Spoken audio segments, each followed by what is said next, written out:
Muy buenos días con todos. Les agradezco a cada uno de ustedes la asistencia el día de hoy y celebramos que PROMPERÚ nos permite comulgar en estos próximos 90 minutos conocimientos, información sobre un punto que es el ABC del comercio exterior, ¿no? Ese es uno de los temas básicos más importantes que todo exportador potencial debe manejar muy bien a efectos de celebrar un correcto, un idóneo contrato de compra-venta internacional de mercancías. Vamos a conversar sobre los Incoterms, que son términos internacionales para realizar un comercio exitoso, un comercio no absolutamente sin riesgos, ojo, porque vamos a ver en el transcurso de la ponencia cuál es el alcance y para qué sirven realmente los Incoterms, ¿no? Y sobre todo, para qué no aplican los Incoterms, porque a veces tenemos la idea de que estos términos comerciales nos solucionan las demás cláusulas o adendas de un contrato de compra-venta internacional. Y cuando suceden contingencias, pues validamos que efectivamente no es así. Entonces es importante validar este punto. Vamos a hacer negocios con estos Incoterms, por eso estamos hoy acá en día, porque queremos fortalecer la cadena exportadora a través de un lenguaje correcto, un lenguaje común en el comercio internacional que lo va a comprender todos nuestros clientes y nuestros operadores intermediarios de la cadena logística del comercio exterior que vamos a desarrollar, ya sean cuando contratemos un agente de carga, un agente de aduana, un naviero, cuando vamos a celebrar un contrato con algún tipo de aseguradora, con algún banco para una carta de crédito. Vamos a utilizar estos términos en todo momento en el proceso de compra-venta internacional, de concertación y de ejecución del contrato de compra-venta internacional. Dentro del temario que vamos a desarrollar en el tema de Incoterms durante estos próximos 60-90 minutos, validaremos cuál es el objetivo de esta charla, de la ponencia que nos lleva a estar reunidos el día de hoy. Vamos a analizar o conocer un poco los antecedentes, cómo hemos llegado a los Incoterms 2010, que son los que tenemos vigentes por la Cámara de Comercio Internacional hasta el día de hoy y hasta el año 2020. Vamos a analizar o validar la finalidad de los Incoterms, en qué momento debo aplicarlos y en qué momento no me va a servir aplicarlos. Vamos a analizar el proceso de revisión que se dio en la Cámara de Comercio Internacional para que se emitan estos Incoterms vigentes. Vamos a analizar qué aspectos se han incorporado en esta última edición de Incoterms. Vamos a manejar casos, cómo utilizarlos correctamente, desarrollando Incoterm por Incoterm según la modalidad, si es marítimo o multimodal.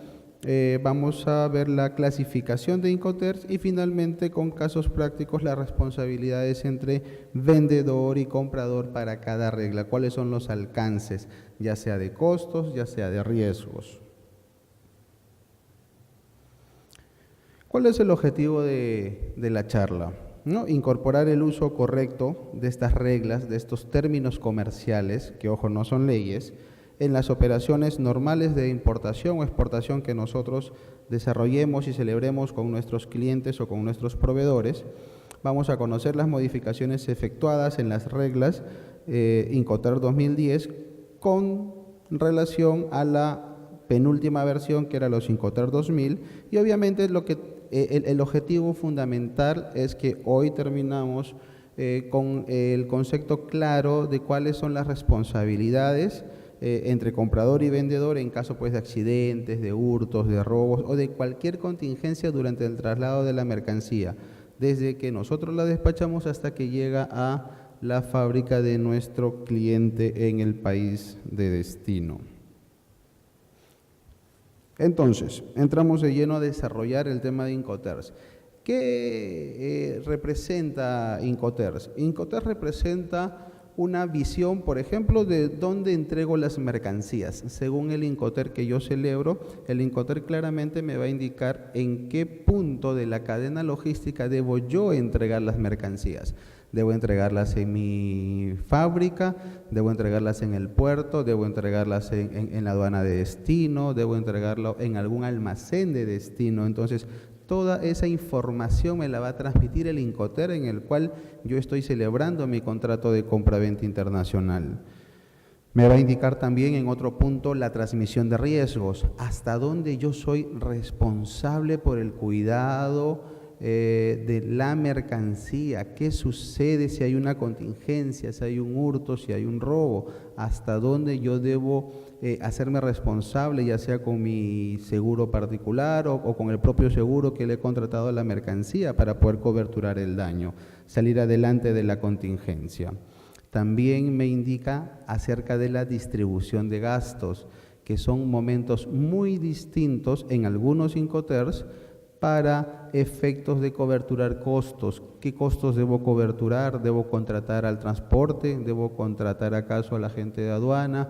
¿En qué Incoterm sí? ¿En qué Incoterm no? ¿Debo hacerme cargo del transporte internacional? ¿Debo contratar un seguro acaso? ¿Estoy obligado a ello? ¿Estoy obligado a contratar un agente de aduana en destino?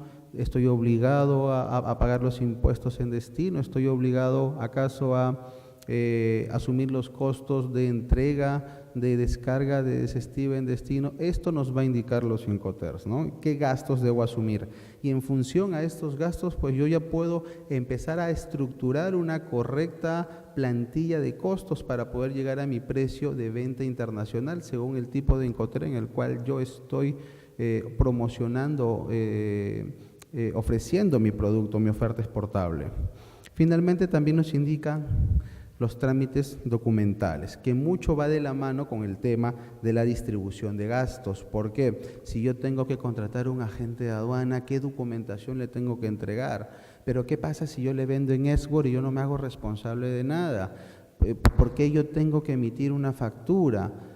¿Por qué yo tengo que emitir una declaración jurada de gastos hasta FOC que me está pidiendo el agente de aduana contratado por el cliente? ¿Por qué tengo que hacer una serie de documentos? Y entonces vamos a entender que los Incoterms son reglas internacionales de comercio, pero no son leyes.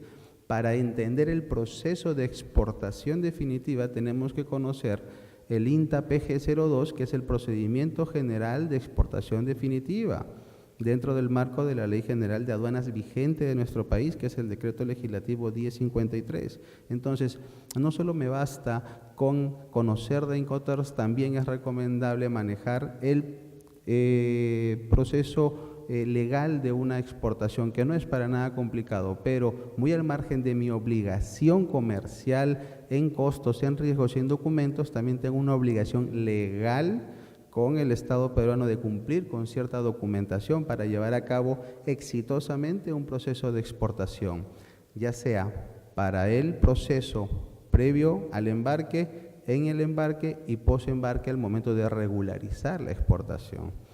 Y todo va de la mano con otros beneficios también que me genera la exportación. El drawback, por ejemplo. Para yo como exportador beneficiarme del drawback, necesito contar con una declaración aduanera de mercancías, una declaración aduanera que ya esté debidamente diligenciada, regularizada y aceptada por la aduana. Y para ello precisamente tengo que cumplir con la legislación vigente. Y miren que ya nos apartamos del tema de los Incoterms, muy al margen de que yo simplemente le vendí a mi cliente en el término más sencillo, que es el término export, ¿no? Cuando él tenía que ir a mi planta a recoger la carga. Voy a hacer una pequeña pausa. Milagros, disculpa, ha salido un mensaje de que va a acabarse la batería. Ok, gracias. Seguimos con la ponencia.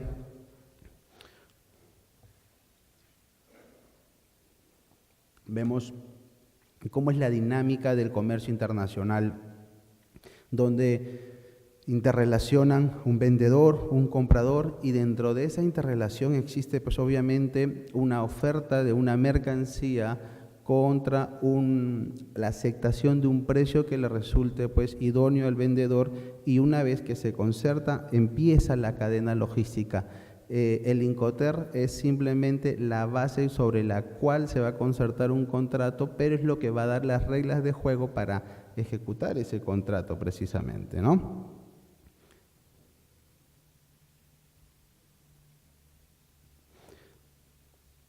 Dentro de los antecedentes. ¿Todo bien? Sí, sí, claro que sí. Sí.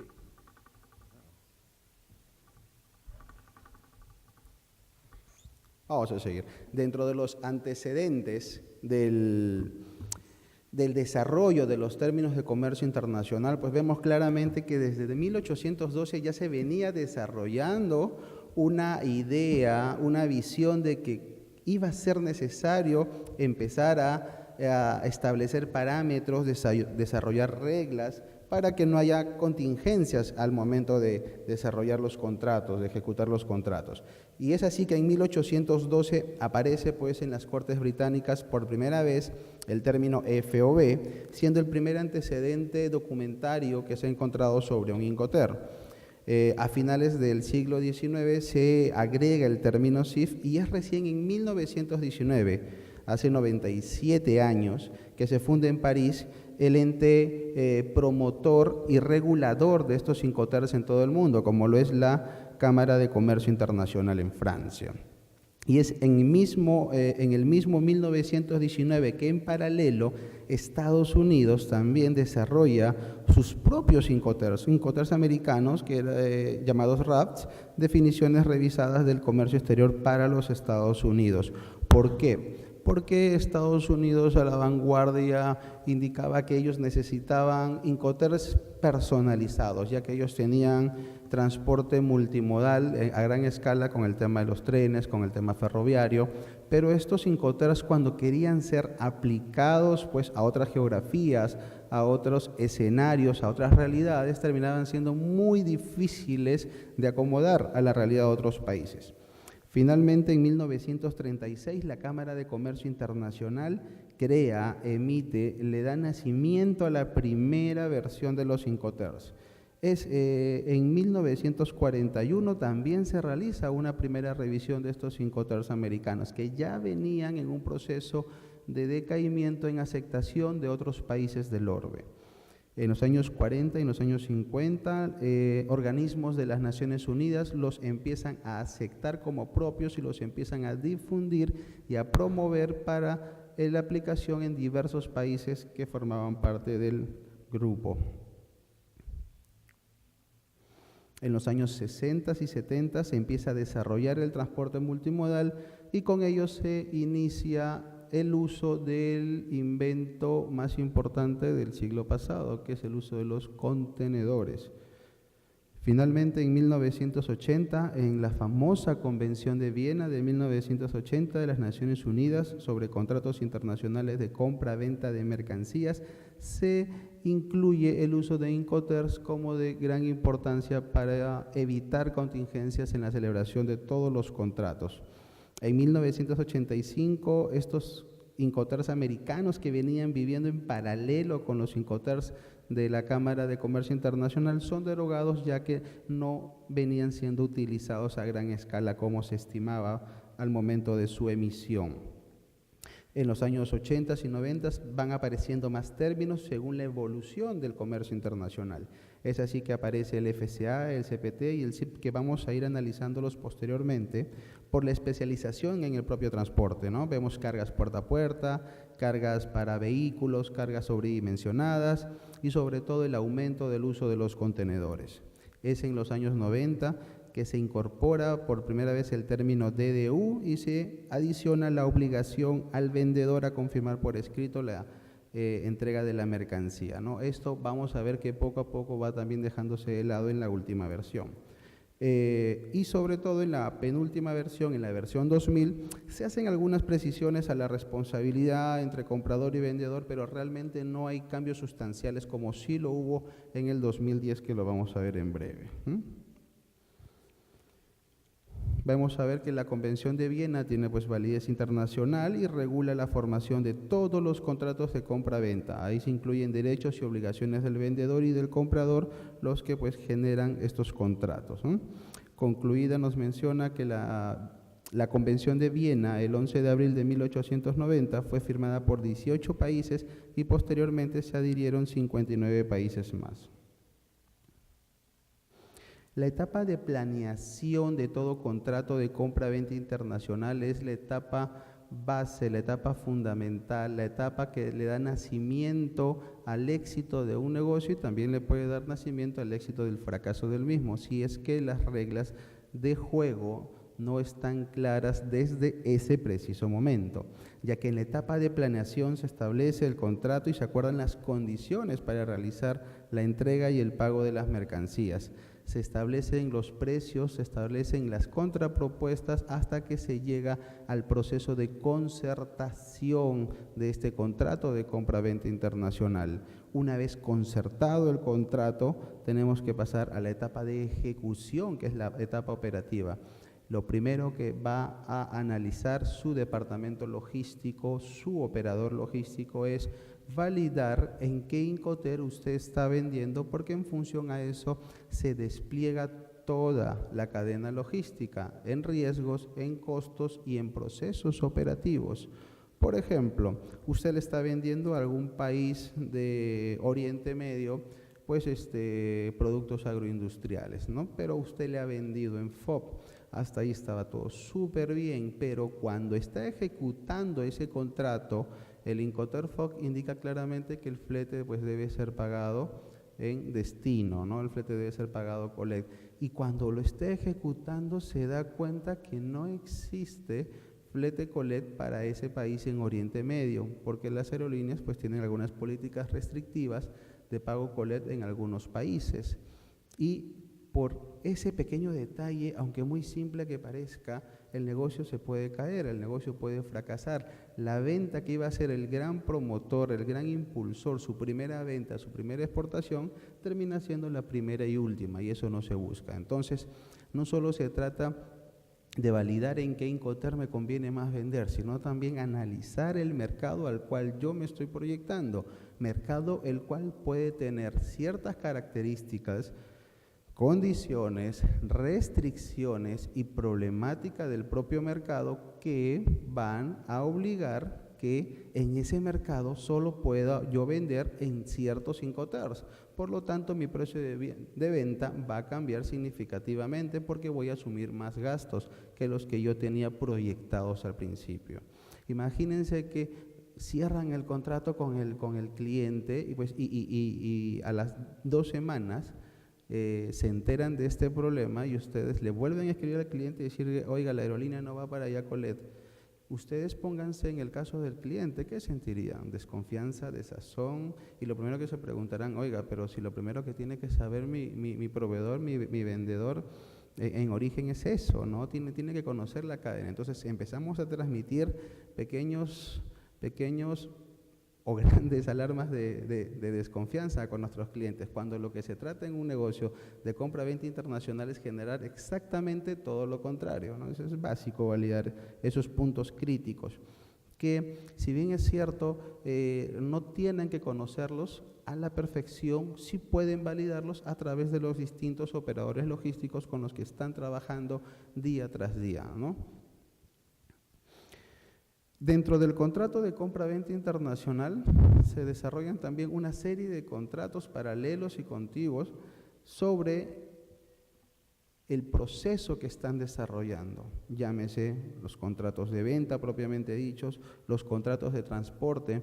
¿Cuántos nos hemos dado el trabajo de leer la letra chiquita al dorso de un documento de transporte donde se encuentra el contrato, donde se encuentran los alcances, los derechos y deberes, las obligaciones contractuales que estamos aceptando con la empresa transportista en caso suceda alguna contingencia?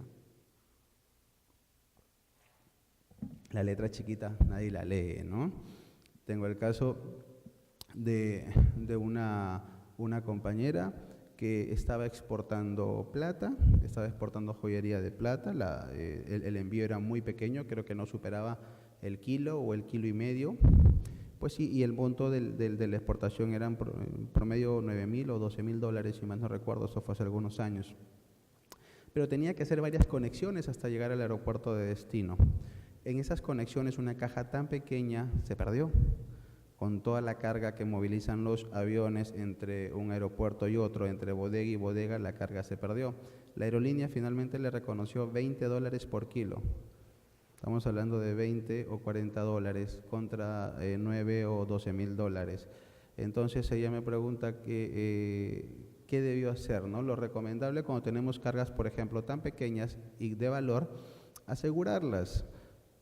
pueden asegurarlas directamente con una compañía de seguros o de repente declarar el valor en el mismo documento de transporte, ya que el documento de transporte tiene casilleros especiales para declarar el valor. Claro que si ustedes declaran el valor en un documento de transporte, esto va a generar pues pequeños recargos que la propia empresa transportista les va a cobrar por asegurar, porque ellos reaseguran la carga que están asegurando, ¿no? Es la cadena de reaseguros en el mundo en este rubro.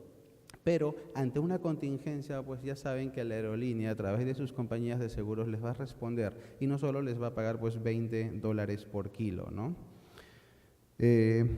Finalmente también tenemos estos contratos de financiamiento cuando desarrollamos ventas iniciales y pues estamos en búsqueda de la consecución de confianza con nuestros clientes y buscamos la asesoría, la intermediación de bancos para asegurar un contrato exitoso, para asegurar una venta exitosa, ¿no? Ustedes pueden vender a 30, 90, 60 días, no importa, pero pues con estas cartas de crédito estarían asegurados de que el pago va a llegar. Y poco a poco, con el transcurrir del tiempo, también pueden ir migrando al tema de la cobranza documentaria, que es un poco más económica que la carta de crédito, pero transmite seguridad de cobro, ¿no? Lo que sí no recomiendo, pero muy poco se hace, es las transferencias al libre albedrío, ¿no? Yo te hago una transferencia sin ningún contrato previo, sin ningún documento financiero que respalde eso. Y por ahí me dicen, no, pero yo confío mucho en mi cliente, yo confío mucho en mi proveedor. Que es espectacular, pero la confianza se acaba cuando aparecen las contingencias. Entonces, hay que prever. La estadística nos demuestra que del 100% de transacciones internacionales, el 30% son transacciones seguras, el 70% se siguen haciendo con transferencias bancarias sin ningún respaldo financiero que acredite la cobranza.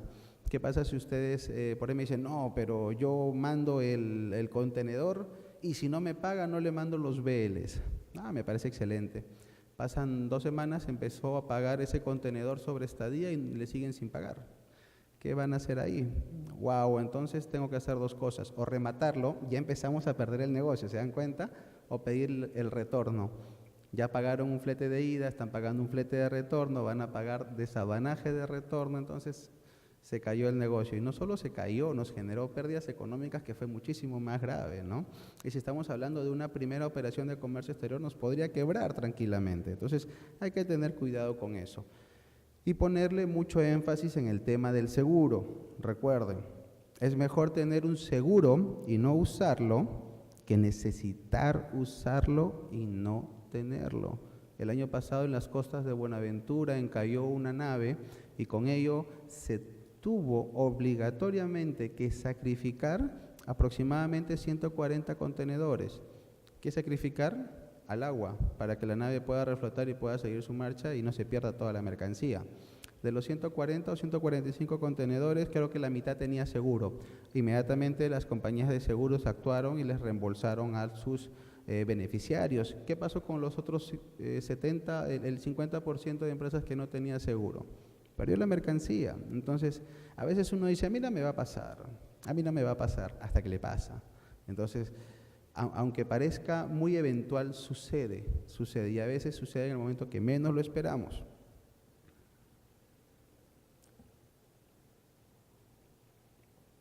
Acá podemos ver algunos documentos en los cuales se está utilizando los Incoterms, pero también hay ciertos errores. Lo he mantenido para que podamos validar. Por ejemplo, en esta factura vemos el término FOB. Perfecto, está identificando un Incoterm, pero vemos que siguen trabajando bajo Incoterms 2000. ¿Nos damos cuenta? Entonces, estamos trabajando con una versión desfasada. Ante cualquier contingencia, ellos pueden reclamar y apelar a la Cámara de Comercio Internacional, pero tendrían esta primera observación que tendrían que subsanarlo con una enmienda del contrato. Entonces también nos ponemos a pensar cuántas veces realmente tengo un contrato de compra-venta internacional. Muchas veces los clientes no quieren firmarlos porque dicen, no, pero mándanos las muestras, te vamos a hacer un pedido. Ustedes, sin llegar al término de la exigencia, porque también podrían perder al cliente, deben ser muy insistentes de la manera más cordial de celebrar un contrato para que las contingencias que no están coberturadas en el Incoterm que están utilizando sean fácilmente identificable en alguna eventualidad, ¿no?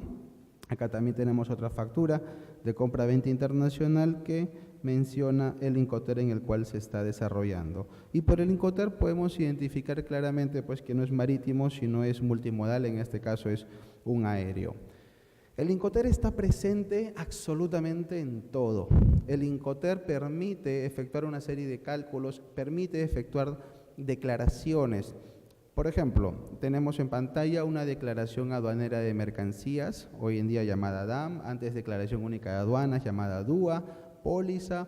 Es el documento aduanero de excelencia que tenemos hoy en día vigente. Y es el documento aduanero en cual las casillas del numeral 6 del valor en aduana utilizan los Incoterms para efectos de declaración de valor. Vemos claramente en este valor de aduana cómo se declara el FOB, se declara el CIF para llegar a la base imponible sobre la cual se van a calcular los tributos, los aranceles, derechos específicos, IGB, IPM, tasas de despacho y toda la liquidación de impuestos. Entonces, si no tenemos el Incoterm, va a ser imposible determinar la base imponible. Necesitamos tener el Incoterm.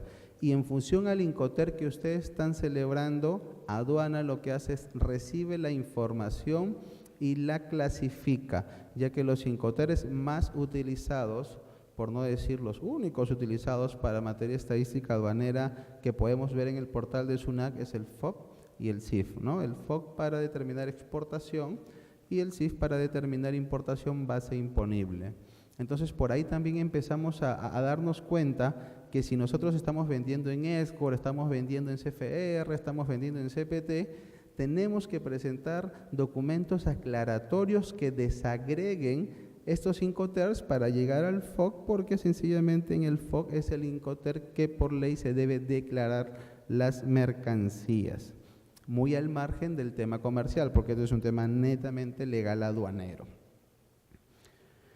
Justo lo que les mencionaba, ¿no? El tema estadístico, y vemos cómo las exportaciones se miden en FOB. Entonces, la base de datos de la aduana recoge obviamente el Incoterm en el cual usted está celebrando y ejecutando su contrato de compra-venta internacional, pero la desagrega y clasifica de tal manera que pueda ser expresado en términos FOB de estadísticas de exportación, ¿no?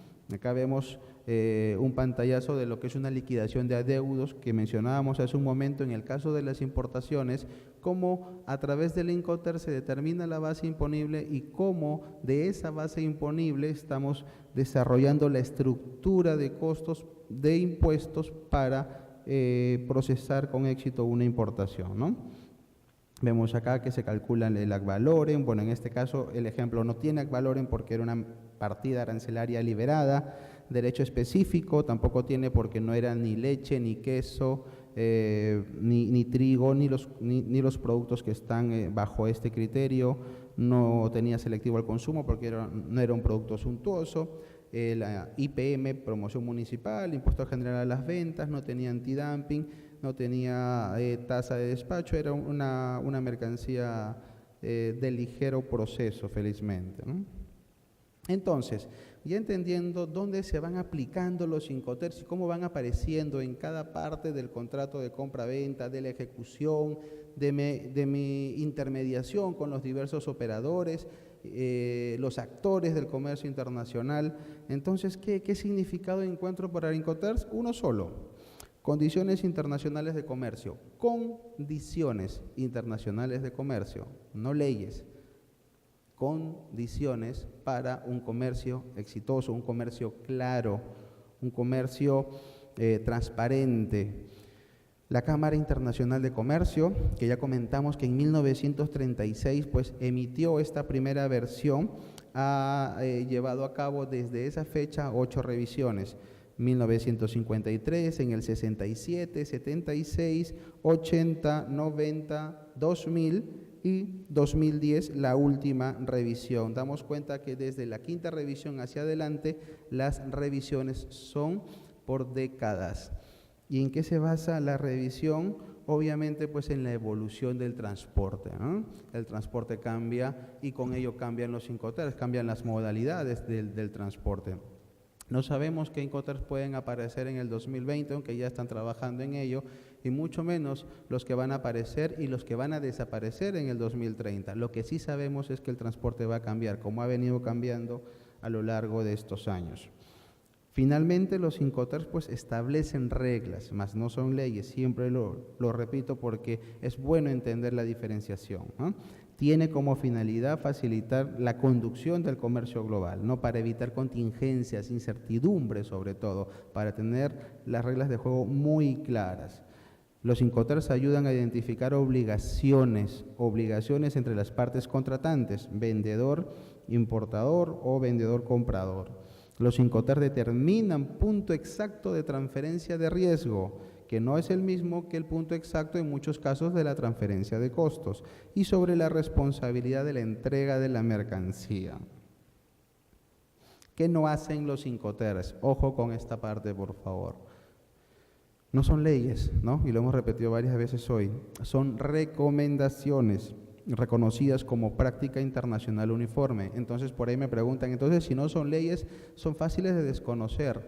No. Se puede generar arbitrajes ante la ruptura del desarrollo que emanaba de ese Incoterm, del desarrollo operativo contractual que emanaba de ese Incoterm. Se puede realizar arbitrajes e interponerlos ante la Cámara de Comercio Internacional, ¿no? Es importante validar cuáles son los representantes de la Cámara de Comercio Internacional en cada país, ¿no? Es muy importante validar si la Cámara de Comercio de Lima ejerce pues también este tipo de arbitraje, lo eleva a la Cámara de Comercio Internacional, o qué otras cámaras o gremios tienen esa potestad, esa facultad.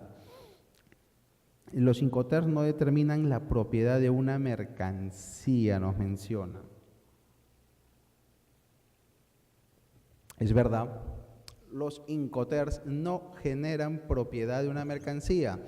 Ejemplo sencillo, ustedes están vendiendo a un cliente, o vamos a hacer el ejemplo al revés, que ustedes están en Estados Unidos y están vendiéndole a Perú.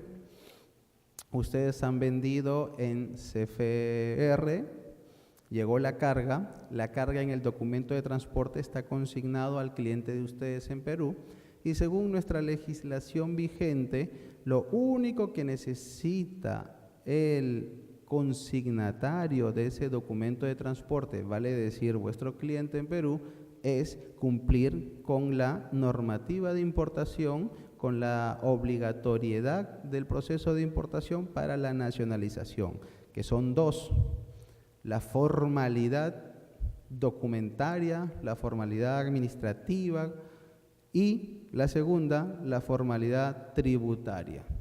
Vale decir que si llegó el documento de transporte consignado a su cliente y el transportista liberó la carga, endosando el documento de transporte a favor de su cliente, nada legal impide que el consignatario inicie el proceso de nacionalización, cumpla con la formalidad administrativa, que es contratar a la agente de aduana, endosar los documentos, presentar alguna autorización si la mercancía es restringida, y cumplir con la segunda formalidad, que es la formalidad tributaria, cancelar los gravámenes, los impuestos, los tributos de aduana, para que pueda retirar la mercancía del almacén.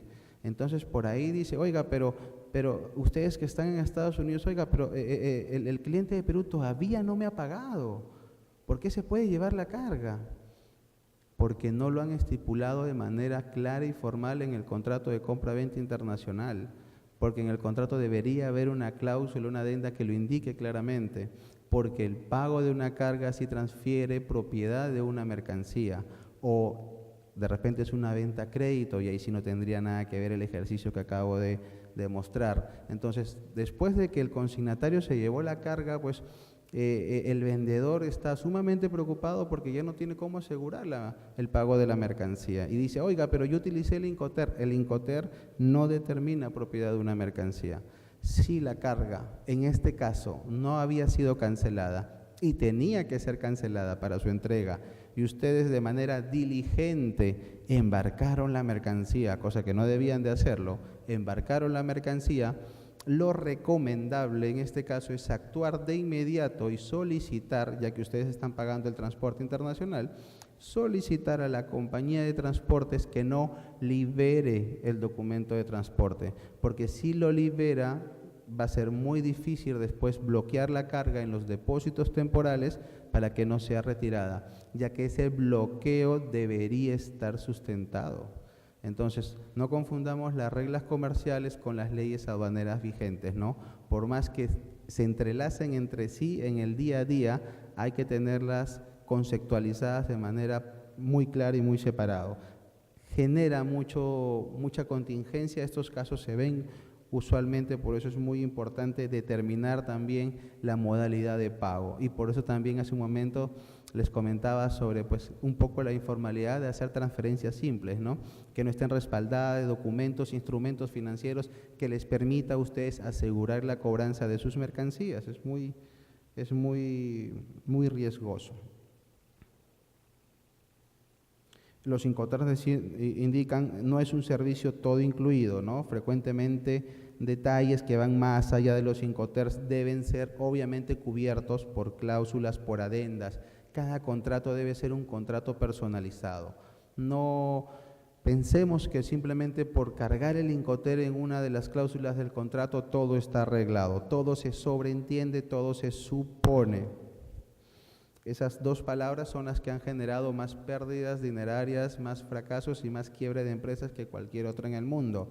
Yo supongo, ¿no? Los que estamos acá inmersos en comercio internacional, en logística de comercio internacional y en distribución física internacional, debemos desterrar, borrar, eliminar del chip de nuestro intelecto esas dos pequeñas palabras que son tremendamente riesgosas. Yo supongo, en comercio internacional nada se supone, todo se tiene que validar, todo se tiene que prever, nada se supone.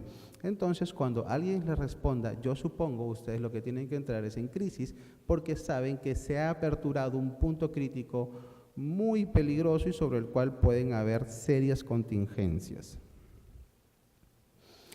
El proceso de revisión de cada versión de Incoterms genera pues una cadena de validación de los diversos actores. ¿Quiénes validan esto? Los diferentes Estados miembros de la Cámara de Comercio Internacional y de la Organización Mundial de Comercio, que es quien acepta y promueve el uso de estos términos comerciales. Se integran a lo largo de los años grupos técnicos integrados por 7 países, los que tienen mayor comercio. Hay grupos revisores integrados hasta por 130 países, 11 reuniones, mesas técnicas, mesas de trabajo. Se generan borradores para que cada estado proponga modificaciones, correcciones, como cualquier ley que se va emitiendo sin tener rango de ley. Para esta versión 2010 se promovieron 140 páginas con una serie de recomendaciones para que los intermediarios, transportistas, aduanas, bancos, pues hagan una serie de recomendaciones, ¿no? Se recopila toda esta información y finalmente se emite una nueva versión de Incoterms próximamente 2020, ¿no? Es cada 10 años, a diferencia, por ejemplo, de los aranceles en el mundo, ¿no? El arancel se evalúa, se revisa cada 5 años. ¿Por qué? Porque si bien es cierto, el comercio cambia y cambia muy rápido, no cambia de manera tan acelerada como las nuevas mercancías que van apareciendo en el intercambio comercial. Por eso, la Organización Mundial de Aduanas, que está adscrita a la Organización Mundial de Comercio, pues tiene que ser muchísimo más ágil en la actualización de los aranceles, porque del arancel también nace toda la proyección de gastos, de costos, de restricciones y tiene mucha sensibilidad al momento de ejecutar un proceso internacional.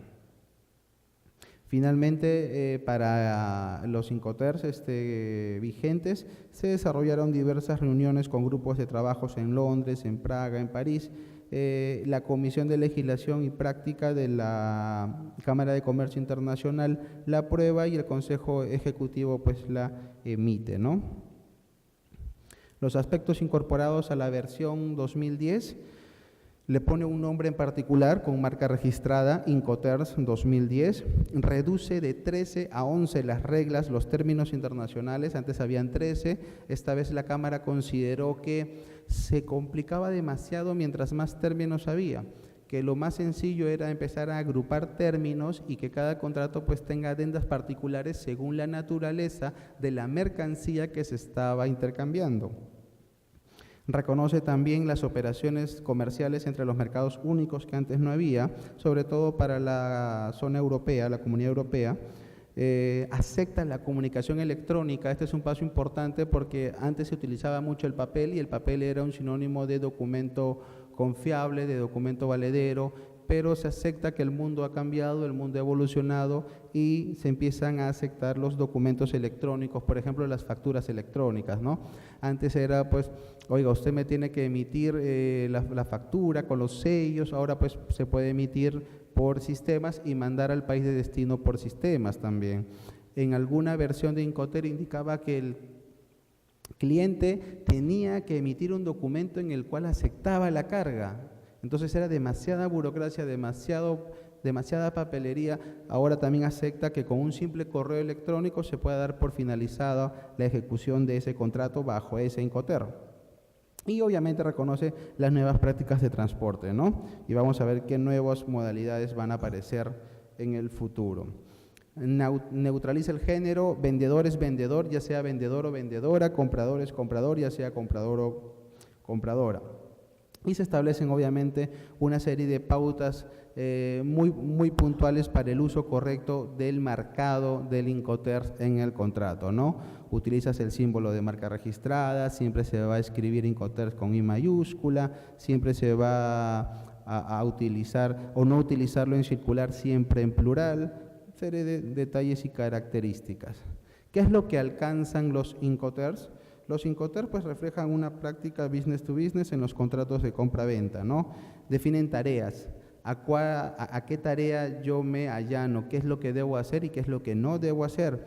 De esas tareas se desprenden los costos, obviamente, ¿no? Indica si yo tengo que hacer el despacho aduanal o no lo tengo que hacer, el riesgo, el transporte que debo utilizar, aunque acá debemos hacer una precisión porque si bien es cierto, hay Incoterms para su uso marítimo y hay Incoterms para su uso multimodal, nada indica o nada prohíbe que un FOC pueda ser utilizado en aéreo. No es lo correcto, no es lo usual, no es lo que dice la Cámara de Comercio Internacional, pero lo van a ver en el día a día, en el transcurso, en el desarrollo operativo de sus procesos de exportación. Sería importante hacer ahí la apreciación, la corrección con nuestros operadores portuarios, con nuestros operadores logísticos para que pues se declaren el Incoterm correcto, ¿no? Habla también sobre el tema de seguros, quién lo compra, quién lo paga y el correcto uso da certeza legal, obviamente, y confianza en la celebración de cualquier contrato de compra-venta internacional. Tenemos 4 grandes categorías, ya entrando al desarrollo propio de los Incoterms. Los Incoterms del grupo E, que es el único término por el cual el vendedor pone las mercancías a disposición del comprador en su propia fábrica. El exportador, el vendedor, hablemos de vendedor más que de exportador porque puede haber también triangulaciones comerciales muchas veces, de lo cual también podemos conversar más adelante. Pero en este grupo, en este término, el vendedor pone en su planta, en su fábrica, en su bodega, la carga lista correctamente embalada para exportación. La norma, el texto dice claramente que no debe ser un embalaje para uso local, sino un embalaje de exportación, vale decir embalajes reforzados, ¿no? Debidamente señalizados. El grupo F, el vendedor se encarga de entregar la mercancía a un medio de transporte escogido ¿por quién? Por el comprador, no por el vendedor. Pero tenemos que llevar la mercancía hasta ese medio de transporte y existe una serie de términos dentro de este grupo F que se van a analizar según la modalidad del transporte a utilizar y también en algunos casos según la naturaleza de la mercancía. El término C, el grupo C, es el grupo en el cual estos Incoterms indican que el vendedor contrata el transporte pero sin asumir los riesgos de pérdida o daño. Quiere decir, yo lo contrato, yo lo pago, pero no me hago responsable si sucediese alguna contingencia en el transporte de esa carga. Yo contraté el pago del flete internacional de Callao hasta Miami, pero cuando la carga hizo transbordo en Colón o en Manzanillo, pues sufrió una avería, el montacarguista botó la carga, se cayó, se rompió o la robaron, ¿no? Yo como vendedor en Perú efectivamente contraté el transporte, pero si algo le sucede a la carga, pues en este grupo C es de responsabilidad del comprador. Al momento de hacer el contrato del flete internacional, en este grupo C es muy importante que el transportista que se ha escogido sea de plena confianza del comprador, que cuente con la venia, con la autorización del comprador, porque también al momento de contratar el transporte internacional, ¿qué es lo que buscamos muchas veces? También reducir costos, ¿no? Y muchas veces hoy en día en el comercio internacional hay muchos costos que se esconden en un puerto y que se muestran en otro puerto, de manera tal que yo puedo como transportista ser mucho más económico en el puerto de Callao, pero hay costos que por ganar mercado los he dejado de cobrar en el puerto de origen y los estoy cobrando en el puerto de destino. Entonces el vendedor, pues obviamente al tener un precio de venta en algún Incoterm del grupo C, va a tener una muy buena rentabilidad porque ha podido reducir sus costos al encontrar transportistas más económicos. Lo que no sabe el reclamo del comprador que le va a llegar después, ya que la cadena logística en destino se le encareció notablemente. Eso sucede muchísimo hoy en día en la práctica real del comercio internacional, los famosos costos llamados costos de tierra, ¿no? El flete es súper barato y cuando viene la factura de los gastos portuarios, de los vistos buenos, pues son realmente muchísimo más caros que el flete en algunas oportunidades.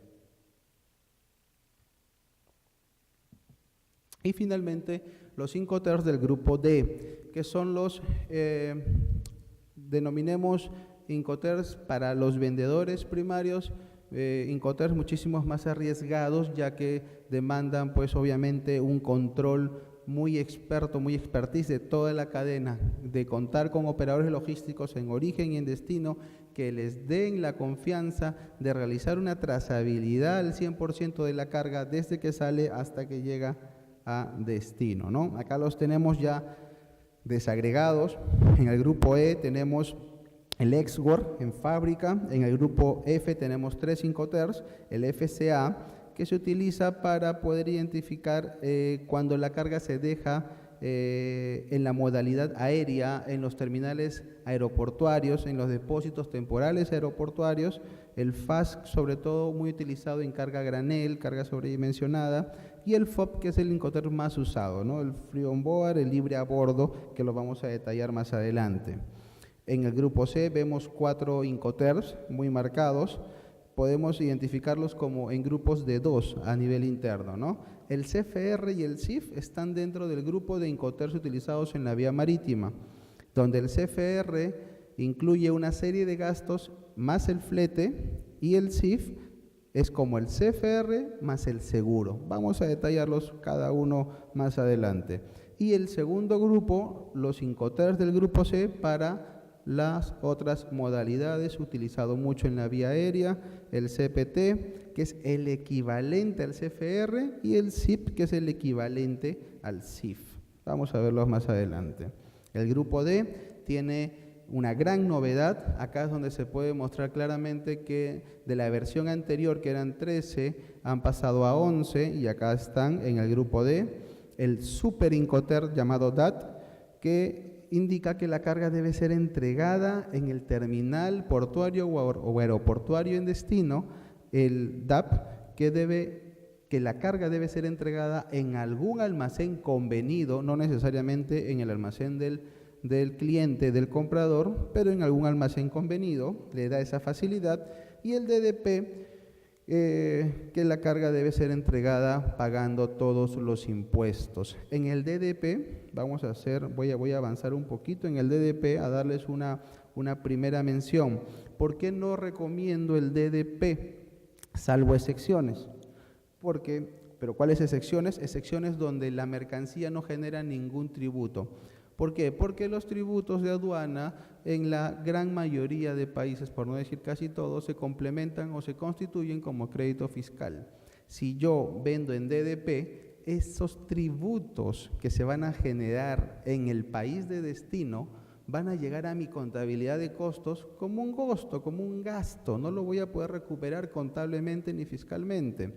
Pero si le vendo a mi cliente todo pagado, si es que esa es mi elección, y le recomiendo a él que él pague los impuestos, para él no va a ser un costo porque él sí lo va a poder recuperar contablemente. Mencionaba salvo excepciones porque hay mercancías que obviamente no tributan, ¿no? Si hacemos una transgresión y vemos hacia el mercado peruano, por ejemplo, el mercado peruano importa mucho pescado también. Así como exportamos mucho pescado, compramos mucho pescado. Y el pescado, por ejemplo, no tributa ni IGB ni IPM, entonces pues en ese caso estos ejemplos salen del análisis, ¿no? Por ejemplo, los libros también. Hay algunos libros educativos que no tienen ningún gravamen, entonces sale también de este análisis que les acabo de recomendar. Ok, avanzamos. ¿Cómo utilizar las reglas de los Incoterms? Pues es muy recomendable darle una rápida leída a la publicación 715 de la Cámara de Comercio Internacional, incorporar una serie de leyendas a los contratos de compra-venta internacional que tengan con relación a los Incoterms, seleccionar la regla Incoterm de acuerdo a la mercancía, de acuerdo al medio de transportes, lo que mencionaba hace un momento, ¿no? La correcta aplicabilidad de cuándo se utiliza FOB, cuándo se utiliza CFR, CPT, FCA, especifique claramente. Acá sí en el punto 4 es algo que vemos constantemente en las contingencias. Oiga, pero yo le dije DAT Guanajuato, pero no especificó el almacén en el cual, la dirección en la cual se tenía que entregar la carga. Entonces, pues, el vendedor sobreentiende, y empezamos con los problemas, supone que tenía que entregarse en otra localidad o en cualquier almacén de Guanajuato. Por ejemplo, ¿no? DAP de Distrito Federal, México, Acesa, Almacén 28, Incoterms 2010.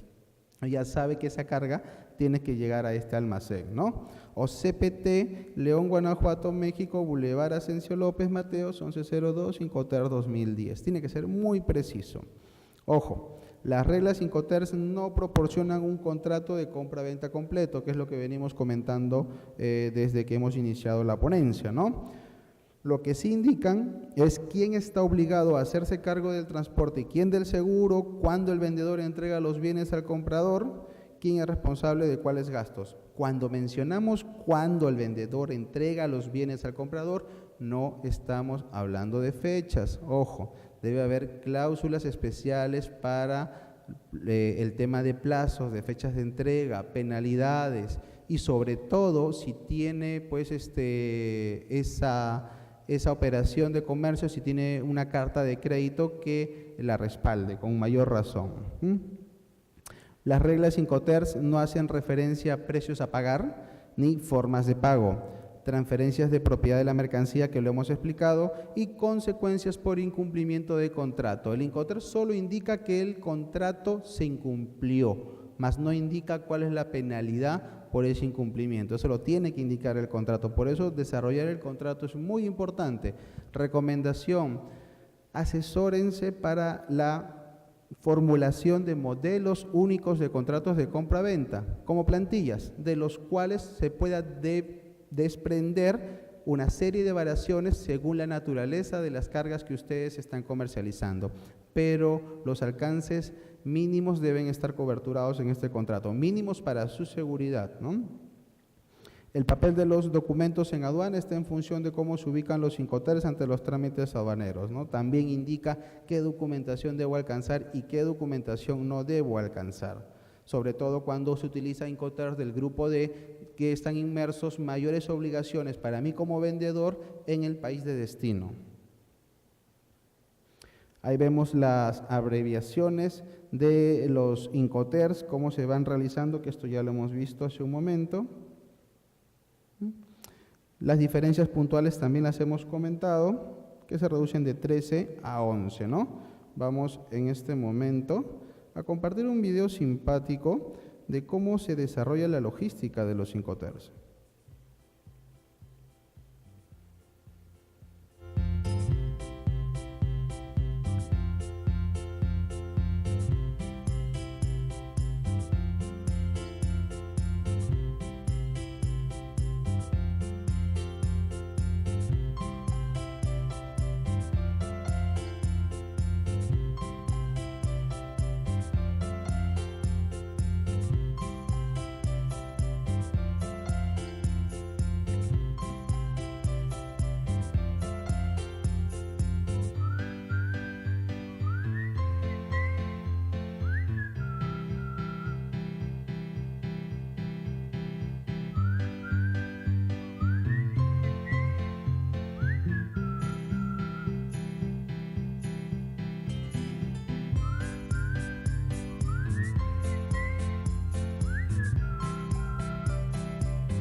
En términos gráficos hemos podido validar cómo se desarrolla el término de los Incoterms y cuáles son los alcances, ¿no? Es un video muy didáctico que un poco nos da un pincelazo de lo que es el comercio internacional, obligaciones y responsabilidades, riesgos sobre todo también, cuando decidimos afrontar pues la ejecución de un contrato de compra-venta internacional. Escoger también a los proveedores, a los operadores logísticos es fundamental, hasta diría crítico, ya que de ellos va a depender que lo ofrecido a ustedes, a sus clientes, a sus compradores, se materialice, ¿no? El primer término, que es el término ex-work, ¿no?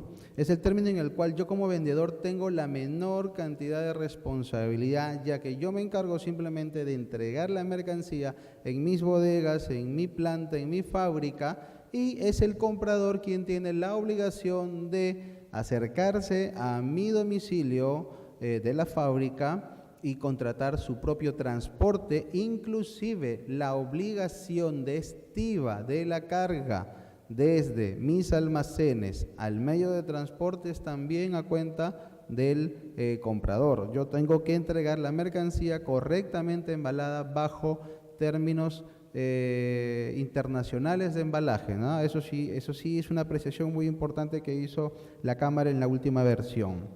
Yo como vendedor en Xwork, documentariamente tengo que entregar dos documentos que son básicos, fundamentales, para que mi comprador pueda hacer el trámite ante la aduana acá en origen, que es la factura comercial, copia SUNAT y la guía de remisión de la mercancía. Esos son los documentos aduaneros exigibles. Ahora, puedo entregar certificado de origen, packing list, eso lo va a indicar el contrato de compra-venta internacional que ustedes hayan celebrado.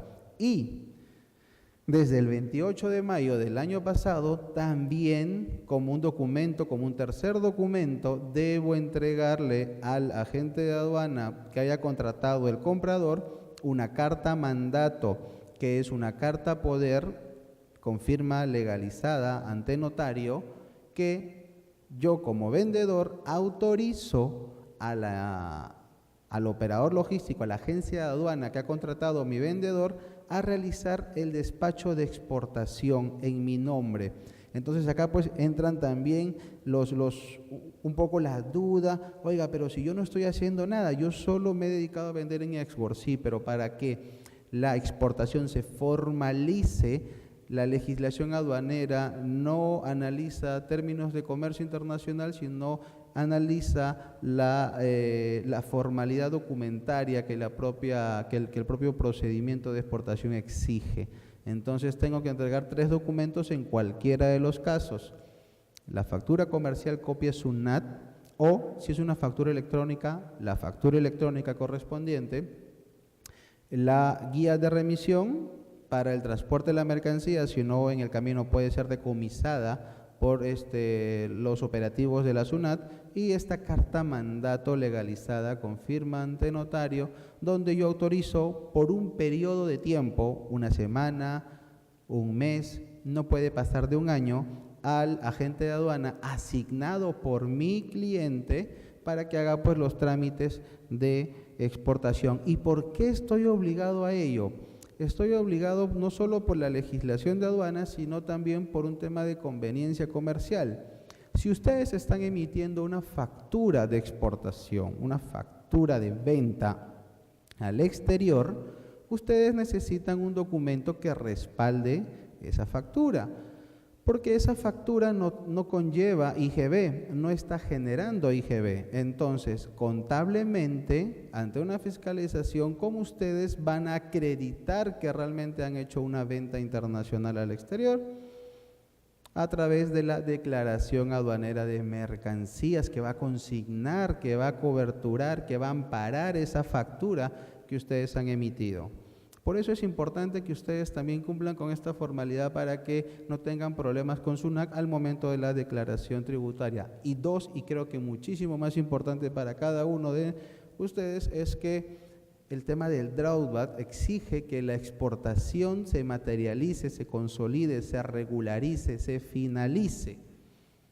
Para que ustedes soliciten el drawback electrónico, que hoy en día es electrónico, felizmente es electrónico, ya dejamos atrás esos tiempos donde uno iba con una carretilla de expedientes cosidos con pabilo. Hoy en día es electrónico. Para que les asignen esa devolución porcentual del valor FOB exportado, necesitan pues haber culminado con el proceso de exportación, y para ello necesitan cumplir con lo que indica documentariamente el proceso, la legislación vigente. Ok, pero tenemos hasta acá que es el Incoterm Xwork. Nosotros hemos entregado la carga en la planta, el comprador vino con el camión y se llevó la mercancía. Hasta ahí nosotros nos desconectamos del proceso internacional. El comprador, nuestro cliente, se va a hacer cargo absolutamente de todo. Lo que sí, nuestros departamentos de logística deben estar al tanto de la finalización del proceso de regularización de la exportación para no tener contingentes. Van a pasar los años y si no se ha regularizado, finalizado esa exportación, el pasible de la multa es el exportador, es el vendedor. va a llegar una resolución a vuestras oficinas indicando que tales declaraciones aduaneras de mercancías de tales años no han sido regularizadas. Multa equivalente al 0.2% al 0.2 de la UIT.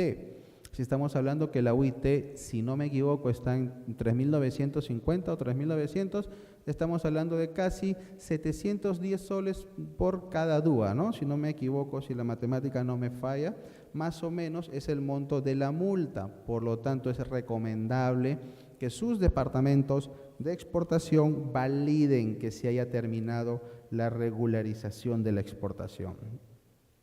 Pasamos al siguiente término, al FCA, que es el término multimodal en el cual yo como vendedor ya empiezo a asumir mayor responsabilidad.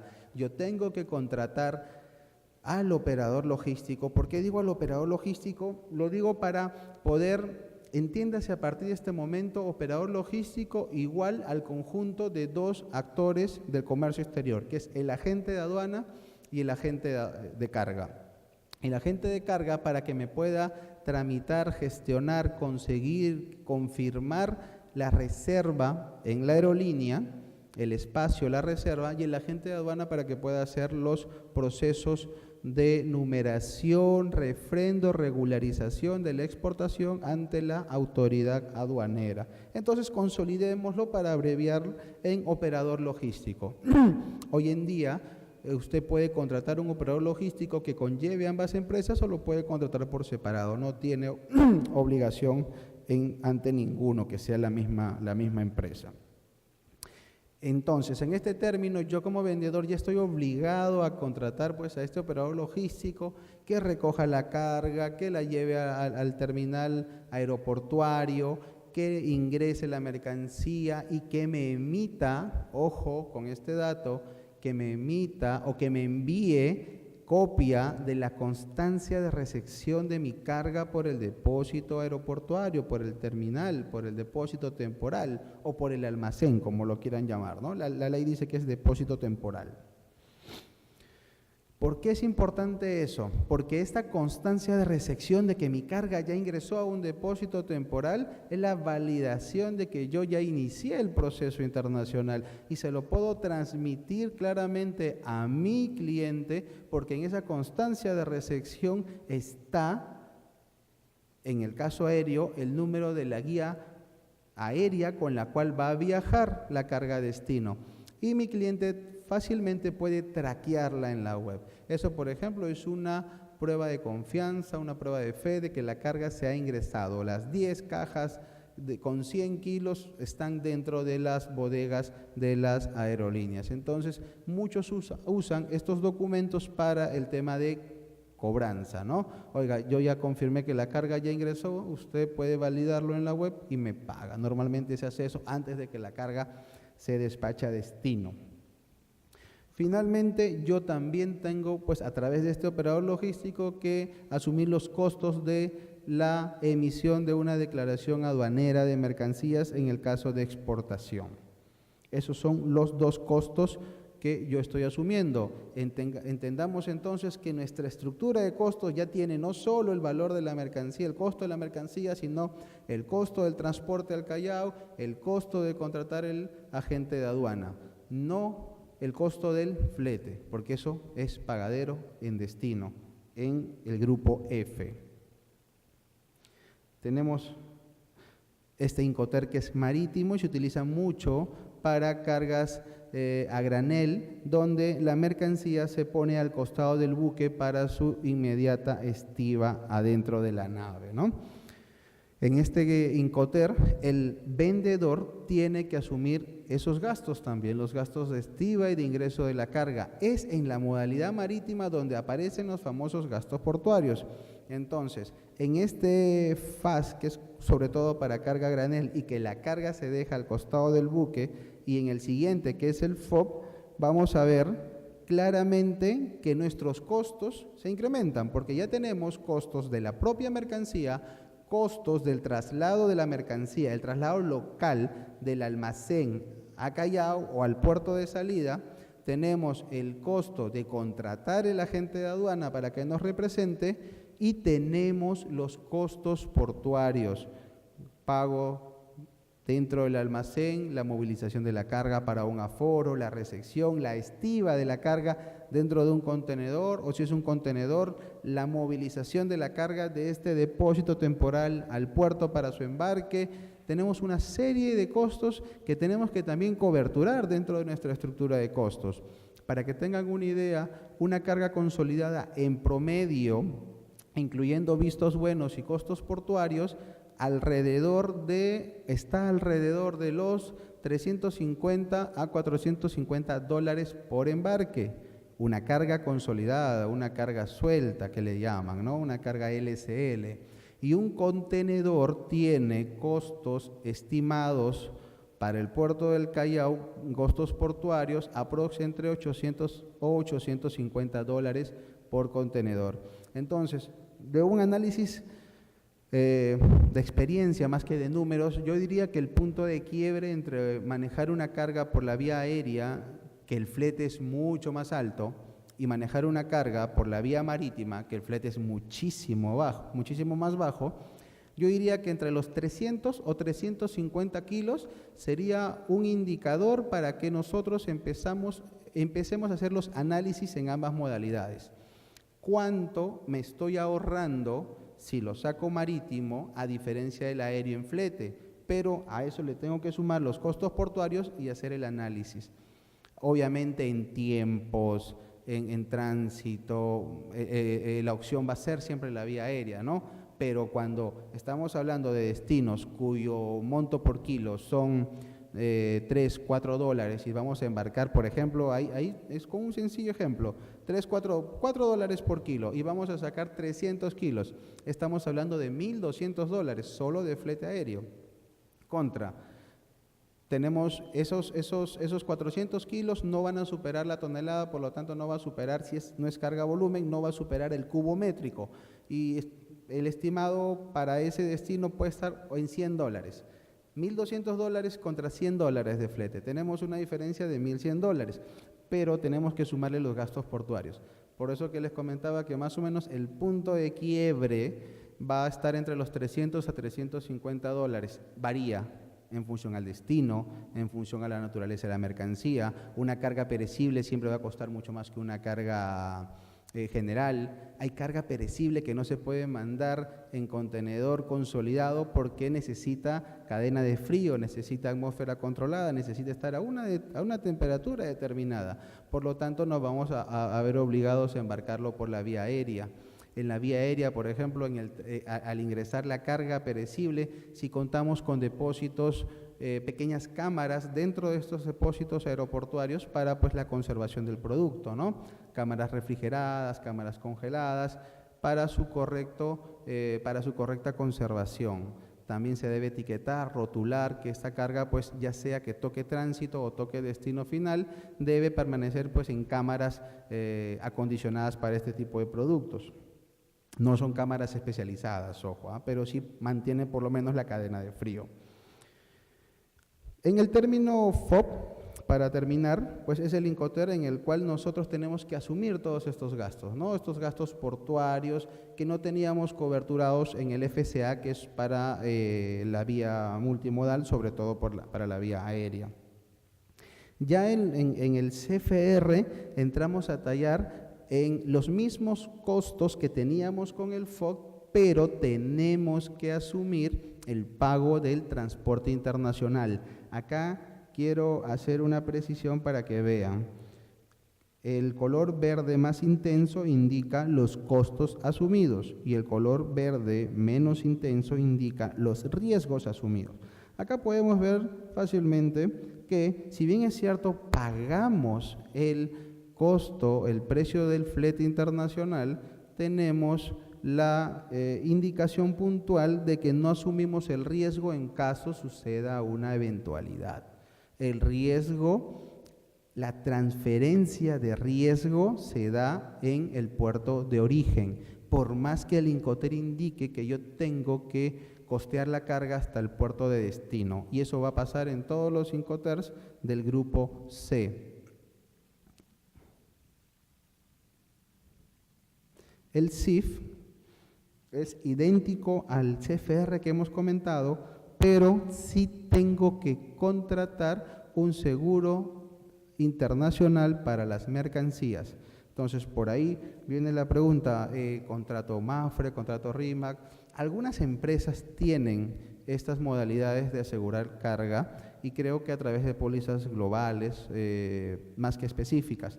Pero también existen muchas empresas en el mercado internacional que promueven este seguro de mercancías. Una de ellas, por ejemplo, la más fuerte en Sudamérica es Asecuranza, que es un broker argentino que se especializa puntualmente en este seguro de mercancías, ¿no? También tenemos empresas alemanas que promueven este servicio. Llegamos al segundo subgrupo del grupo C, que es los Incoterms multimodales. En este caso el CPT mencionábamos es exactamente la equivalencia, pero en su versión multimodal o aérea del CFR. Yo coberturo hasta el pago del flete aéreo internacional, más no me hago cargo del riesgo que cobertura que una carga pues pueda tener alguna incidencia, ¿no? Aunque el riesgo de una incidencia en una carga aérea hoy en día es muy bajo, pues esto está debidamente determinado. Y en el Incoterm SIP es igual que el Incoterm precedente con el pago del seguro de la mercancía más no el riesgo, ¿no? Yo, vendedor, me hago cargo de todo ese costeo.